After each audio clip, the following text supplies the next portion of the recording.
चलिए जानते हैं आज की देश और दुनिया की सिलेक्टेड काम की और महत्वपूर्ण 50 बड़ी खबरों को सिर्फ 10 मिनट में। पर अभी तक आपने इस वीडियो को लाइक नहीं किया तो लाइक कर दीजिए।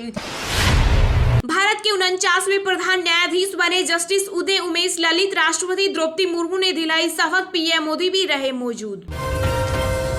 कांग्रेस के पूर्व अध्यक्ष राहुल गांधी ने पीएम मोदी को दी चेतावनी, कहा प्रधानमंत्री ध्यान भटकाने की कितने भी कोशिश क्यों न करे लेकिन मैं रोजगार का मुद्दा उठाता रहूंगा। अर्जेंटीना ने भारत से लड़ाकू विमान तेजस खरीदने में दिखाई रुचि, विदेश मंत्री एस जयशंकर से की बात। फीफा ने हटाया एआईएफएफ पर लगा बैन, भारत को वापस मिलेगी अंडर 17 महिला विश्व कप की मेजबानी। आज होगी कांग्रेस कार्य समिति की बैठक, अध्यक्ष के चुनाव कार्यक्रम को दी जाएगी मंजूरी। गूगल ने की साइबर सुरक्षा के लिए कार्यक्रम की शुरुआत, 1 लाख डेवलपर्स को दी जाएगी ट्रेनिंग।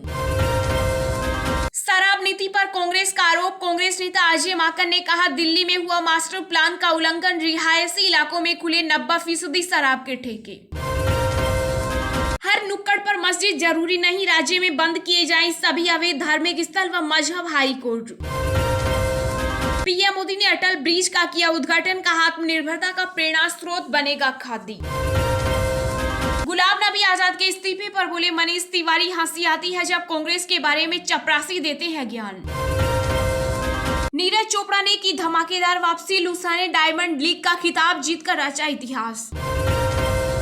केंद्रीय मंत्री नितिन गडकरी ने दी अहम जानकारी, कहा माल ढुलाई के सभी माध्यमों के लिए एक लॉजिस्टिक कानून की दिशा में काम जारी। देश के 21 विश्वविद्यालय है फर्जी, यूजीसी ने छात्रों के लिए जारी की चेतावनी, कहा न ले एडमिशन। केंद्रीय वित्त मंत्री निर्मला सीतारमण ने दी बड़ी राहत, कहा वैश्विक चुनौतियों से घरेलू निर्यात क्षेत्र के लिए मुश्किलें बढ़ी, सरकार सेक्टर को देगी पूरी मदद। दिल्ली के सीएम अरविंद केजरीवाल और असम के मुख्यमंत्री हिमंत बिश्वा शर्मा के बीच ट्विटर पर छिड़ी जंग, केजरीवाल ने कहा कब आऊं आपके सरकारी स्कूल देखने। चीन से लगी सीमा पर भारतीय सेना ने की खास तैयारी, हासिल किए स्वार्म ड्रोन, अब जोरावर पर नजर। पीएम बनने का मोह छोड़े, सीएम की कुर्सी बचाए, आरजेडी कर रही खेला, नीतीश को सुशील मोदी की दी नसीहत। ट्विन टावर को ध्वस्त होते देखने के लिए आसपास के बिल्डिंग की बालकनियां हुई बुक, आज किया जाएगा जमींदोज। एशिया कप में आज होगा भारत और पाकिस्तान के बीच महामुकाबला, भारत को दिग्गजों ने दी पाक से सावधान रहने की सलाह। बंगला सचिव, गार्ड ड्राइवर, सुप्रीम कोर्ट के सीजेआई और जजों को रिटायरमेंट के बाद आजीवन मिलेगी इतनी सुविधाएं। कांग्रेस से इस्तीफा देने के बाद सितंबर में नई पार्टी बनाएंगे Gulab Nabi Azad. Bigg Boss fame Sonali Phogat case में जांच हुई तेज, ड्रग एंगल पर पुलिस के पास सबूत, गोवा के मुख्यमंत्री प्रमोद सावंत ने कहा न्याय होगा।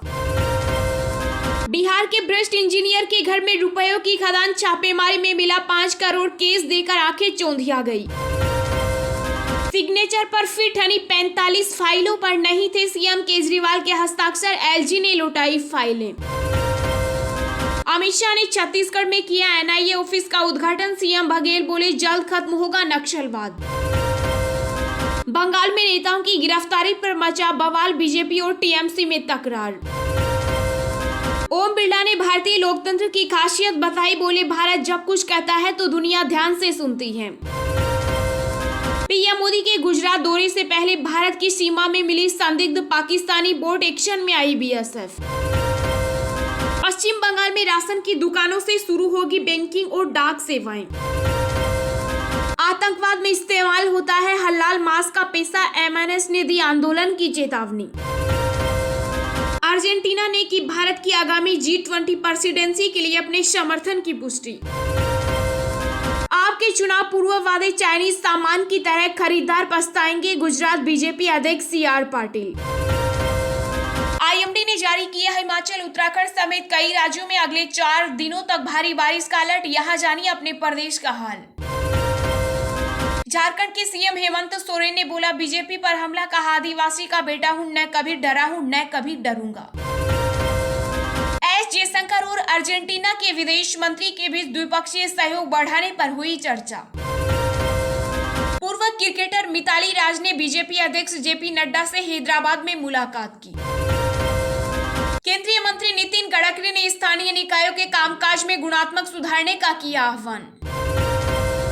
विश्व स्वास्थ्य संगठन ने दिया बड़ा अपडेट, कहा कोरोना के कारण 2024 में दुनिया भर में 10 लाख से ज्यादा लोगों की हुई मौत। कहीं सुशांत जैसा ना हो हमारी बेटी के केस का हस्र, सोनाली के परिवार को सता रहा डर। गुलाम नबी आजाद के इस्तीफे के बाद बोले कांग्रेस सांसद मनीष तिवारी, कहा मैं कांग्रेस का किराएदार नहीं। नौकरी खोज रहे युवाओं के लिए आई बड़ी खुशखबरी, इस साल ई कॉमर्स कंपनियां निकालेंगी बम्पर नौकरियां। देश में कोविड-19 के केसों में आ रही लगातार गिरावट, बीते 24 घंटों में सामने आए 9,520 नए मामले, 41 और लोगों ने गंवाई संक्रमण से जान। गुलाम नबी आजाद के इस्तीफे पर बोले जम्मू कश्मीर के नेता उमर अब्दुल्ला, कहा कांग्रेस को ऐसे देखना दुखद। गुजरात को मिली अटल ब्रिज की सौगात, पीएम मोदी ने शेयर की खूबसूरत तस्वीर। ब्रिटेन की महारानी नए प्रधानमंत्री की नियुक्ति संबंधी समारोह स्कॉटलैंड में कर सकती है। सोनाली फोगाट केस में गोवा पुलिस ने कर्ली क्लब के मालिक को किया गिरफ्तार। बंगाल में लागू होगी आयुष्मान भारत योजना, लोगो और नाम बदलने से ममता पर बढ़ा दबाव। विधायकों को झारखंड से बाहर भेजने के सवाल पर बोले राज्य के स्वास्थ्य मंत्री बन्ना गुप्ता, कहा सभी को है अपनी सुरक्षा का अधिकार। दिलीप घोष के बिगड़े बोल, कहा घोटाले के लिए टीएमसी नेताओं की होगी पिटाई। टाटा स्टील को लुधियाना में कारखाने के लिए मिला जमीन आवंटन पत्र। पाक सेना ने बजाया सिद्धू मूसेवाला का गाना, भारतीय जवानों ने किया जमकर डांस। जर्मनी ने लॉन्च की दुनिया की पहली हाइड्रोजन से चलने वाली ट्रेन, एक बार में तय करेगी 100 किलोमीटर। चेन्नई से दुबई जाने वाली इंडिगो की फ्लाइट में बम की सूचना पर मचा हड़कंप, रोकी गई उड़ान। मुफ्तखोरी सरकार को दिवालियापन के रास्ते पर धकेल सकती है सुप्रीम कोर्ट। कंबल और कॉफी मशीन जैसी चीजों पर लंबे समय तक रह सकता है मंकी पॉक्स स्टडी। दिल्ली में आज नहीं होगा कॉमेडियन मुनवर फारूकी का शो, पुलिस ने रद्द की इजाजत। तमाम सियासी आकांक्षाओं के बीच बस में सवार होकर निकले महागठबंधन के सभी विधायक, सीएम बसंत सोरेन ने कहा पिकनिक पर जा रहे हैं। नितिन अग्रवाल ने सपा सुप्रीमो अखिलेश यादव पर कसा करारा तंज, कहा घमंड और अहंकार में डूबे हैं और अभी भी खुद को ही मानते मुख्यमंत्री। पीएम के दौरे से पहले कच्छ में मिली हिंसा, युवक की हत्या के बाद मस्जिद और दुकानों में तोड़फोड़। भारत के साथ पाकिस्तान को भी कोहली के सतह का इंतजार, शादाब खान ने विराट को बताया लीजेंड। केंद्रीय रक्षा मंत्री राजनाथ सिंह ने लखनऊ से किया जल्द 5G लाने का वादा, बांधे सीएम योगी की तारीफों के पुल।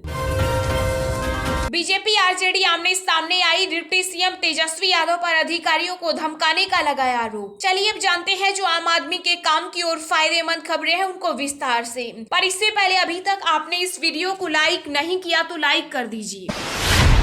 भारत के 49वें प्रधान न्यायाधीश बने जस्टिस उदय उमेश ललित, राष्ट्रपति द्रौपदी मुर्मू ने दिलाई शपथ। जी हां, न्यायमूर्ति उदय उमेश ललित ने शनिवार को राष्ट्रपति द्रौपदी मुर्मू की उपस्थिति में राष्ट्रपति भवन में भारत के मुख्य न्यायाधीश के रूप में शपथ ली। वह भारत के 49वें प्रधान न्यायाधीश हैं। जस्टिस NV रमन का CJI के रूप में कार्यकाल 26 अगस्त को समाप्त हो गया था। राष्ट्रपति द्रौपदी मुर्मू ने जस्टिस ललित को CJI पद की शपथ दिलाई। इस दौरान राष्ट्रपति भवन में प्रधानमंत्री नरेंद्र मोदी, पूर्व राष्ट्रपति रामनाथ कोविंद, उपराष्ट्रपति जगदीप धनखड़ समेत अन्य गणमान्य व्यक्ति मौजूद रहे। देश के 49वें मुख्य न्यायाधीश के रूप में वह सिर्फ 74 दिन के लिए सर्वोच्च अदालत की कमान संभालेंगे।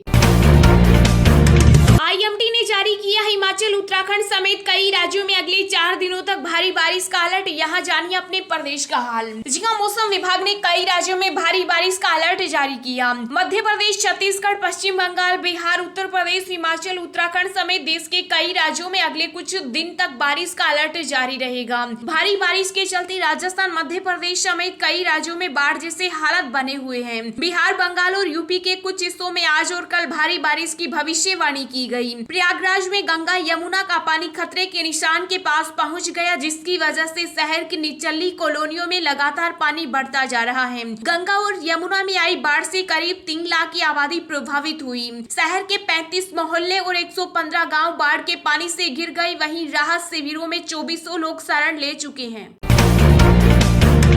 केंद्रीय वित्त मंत्री निर्मला सीतारमण ने दी बड़ी राहत, कहा वैश्विक चुनौतियों से घरेलू निर्यात क्षेत्र के लिए मुश्किलें बढ़ी, सरकार सेक्टर को देगी पूरी मदद। जी हां, केंद्रीय वित्त मंत्री निर्मला सीतारमण ने कहा कि दुनिया भर की अर्थव्यवस्थाओं में मंदी के संकेतों से देश के निर्यात क्षेत्र के लिए चुनौतियां बढ़ गई है। हालांकि सरकार सेक्टर को ग्रोथ के लिए हर संभव मदद करेगी। उन्होंने कहा कि मुश्किलों के बाद भी भारतीय अर्थव्यवस्था वित्त वर्ष 2022-23 में 7.4% की दर से बढ़ेगी। उन्होंने कहा कि अगले वित्त वर्ष में भी ये रफ्तार बरकरार रहेगी। वित्त मंत्री सीतारमण ने एफई बेस्ट बैंक अवार्ड कार्यक्रम में कहा कि गतिविधियों के आधार पर अनुमान बताते हैं कि हम निश्चित रूप से 7.4% के स्तर पर रहेंगे और यह स्तर अगले साल भी जारी रहेगा।